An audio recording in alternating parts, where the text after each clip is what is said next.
You're watching Morning Live. Thanks so much for choosing us. Now, today is the third day of the much-anticipated interviews for the SABC Board. And Parliament's Committee on Communications has been interrogating candidates from a shortlist of 24 hopefuls who wish to fill the 8 vacant positions. And among the shortlisted candidates is former Chief Executive Officer of the public broadcaster Lulama Mokhobo and media veteran Mary Papayya. 4 members resigned from the board in December last year after briefing members of Parliament that there was a possibility of funds to pay employees running out. And to discuss this further from our Parliament studios is Professor Hlengiwe Mkhize, who's the Chairperson of the Portfolio Committee on Communications. Professor, good morning and welcome to Morning Live. Good morning, Sakina. Good morning to the listeners.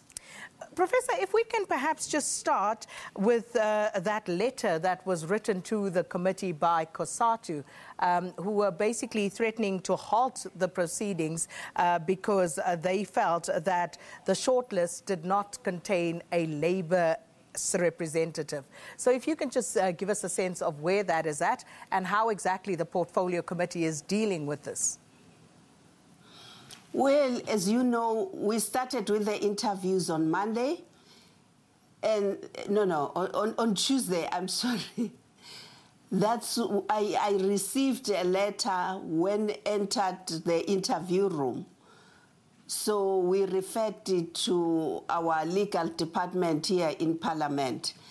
But basically, COSATU's position was that in that letter, in terms of the law, the spirit of the law, and generally the objectives of the committee, there's no way in which we cannot have a direct representative of Labour. So if you could just give me a sense, Professor Mkhize, does the Portfolio Committee believe this to be a valid concern? Sorry, it was not clear, Sakina. Do you believe that to be a valid concern that COSATU is raising?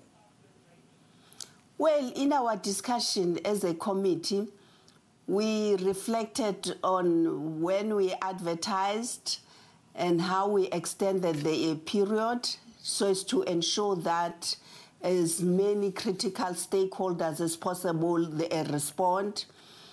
And so it was a dilemma for us that what do we do when we finish shortlisting, we publicize the name, and so we need to be advised. We will revisit the issue when we meet next week, Tuesday.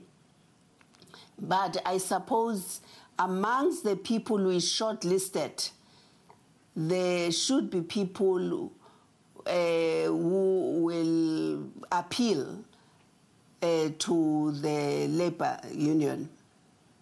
Professor, speaking of the people who were shortlisted, you've whittled that list down from around 300 to 24. So what exactly are you looking for in terms of the expertise and the character that you want from the people who will fill these vacancies on the SABC board? The panel has been really tough with candidates, especially when it comes to their historical, where applicable, with the SABC, either as in the executive or as a board member.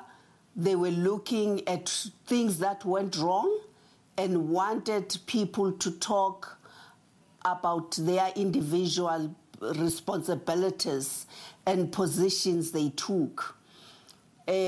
So the transparency, a track record of good governance and uncorruptible, so to say, is critical for the members.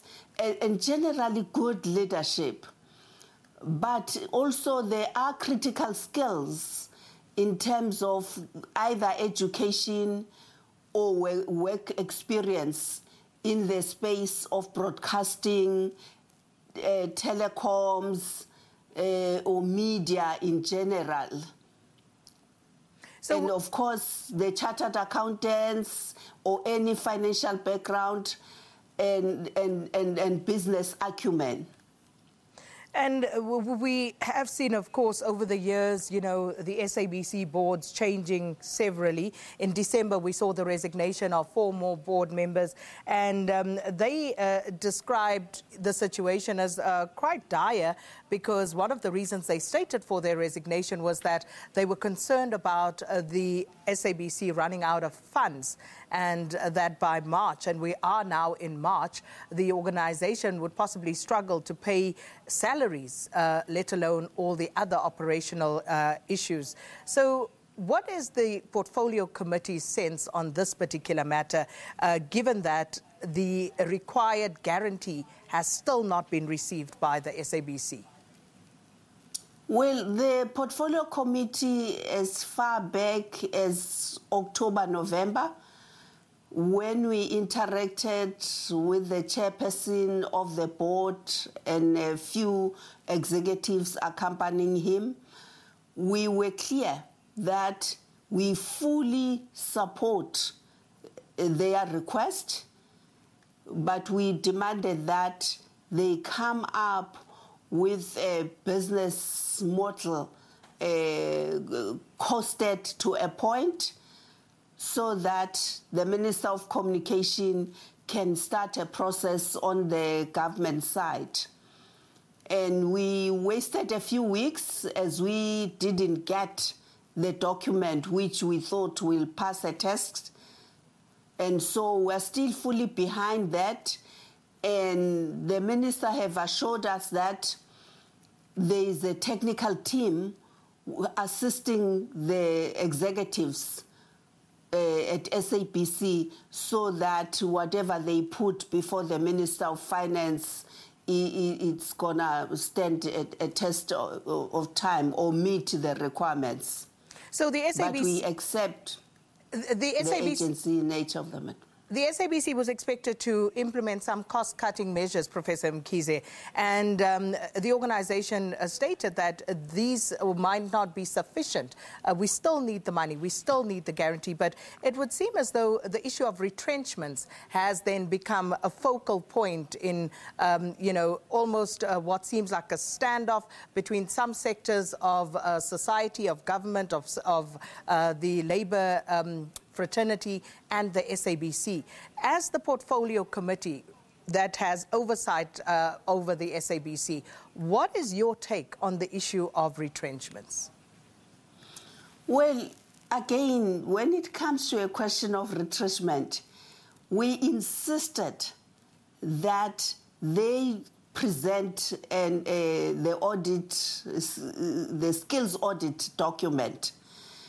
And we explained to them that if you have to retrench people, you affect with, you might think you are dealing with one person, but it's the whole family behind that person.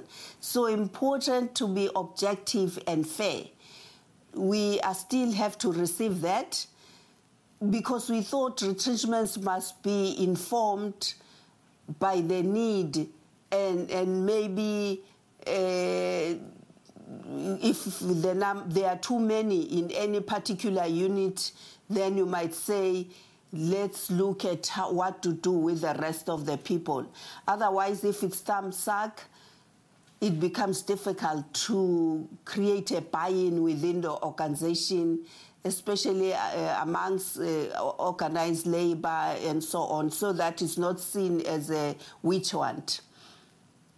So we are fast approaching the elections. What role do you expect the new board to play in these elections, especially given that the SABC is expected to, by its own statement, to be impartial and independent? How would you want the board to play this role, and how soon are you going to finalize these interviews so that the board does, in fact, quorate? Yeah, well, that's another thing we've been raising with candidates. We have been putting it to them what is the expectation from a board member or the employee of SABC to make sure that citizens are fully informed, the information is authentic, and how people should avoid temptations of serving their own political aspirations and agendas through this national asset, the SABC. So we count really on journalists to display that independence and integrity in reporting and fairness, you know, all the values that are built in the Constitution. I don't think there's anyone today who's looking for any favor. We have all bear the consequences of compromising the critical values that guide journalism in South Africa. And just finally, Professor Mkhize, when do you hope to conclude the interview process? Well, as planned, we have interviewed 8 candidates per day. This is our last day. Then what is next? The panel members, the whole committee, will have to find consensus on the number of names they require. And after that, we will look at the finalization of the vetting process and the submission to Parliament. But what's the deadline? Oh, it's a weekly project. Next week, that's when we have to finalize. We have had to ask for extra days this week when there was a 3-line whip and we couldn't attend some of the parliamentary processes. Well, Professor Mkhize, thank you so much for speaking to us and just giving us the latest there regarding the board, SABC board interviews, at least the portfolio committee looking to finalize that process by next week, where they will fill the 8 vacant positions on the SABC board. Professor Hlengiwe Mkhize, the chairperson of the portfolio committee on communications in Parliament. And that brings us up to news time. Leanne standing by.